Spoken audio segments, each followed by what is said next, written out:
हे लोगोफोर दिनैनि गुबुन मोनसे गोदान आपडेट भिडिअ नोंथांमोन गासैखौबो बरायहरनाय थालाय बायदि नोंथांमोननिसिम आसा खालामो भिडिअखौ जागायनायनिफ्राय जोबजासिम नायलांगोन होननानै एक्चुअली नोंथांमोनाथ' भिडिअनि ससे इन्ट्र टाइटेल आरो थाम्बनेल नायनानै एसेब्लाबो हमनो हाखादोंआनो जानांगौ दे लोगोफोर जे दिनैहाय आं मा भिडिअनि सायावहाय आपडेटखौ लानानै फैदों।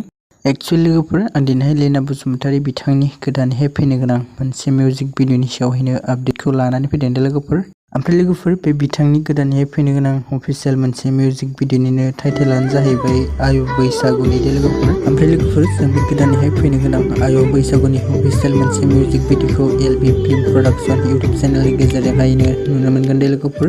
ओमफ्राय लोगोफोर बे गोदानैहाय फैनो गोनां मोनसे अफिसियेल मिउजिक भिडिअनिनो करिय'ग्राफखौ खालामदों मलेन नार्जारी बिथाङा दे लोगोफोर। ओमफ्राय लोगोफोर बे आय' बैसागुनि अफिसियेल मिउजिक भिडिअनिनो देंखोखौ होदों निकिता बर' बिथाङा दे लोगोफोर।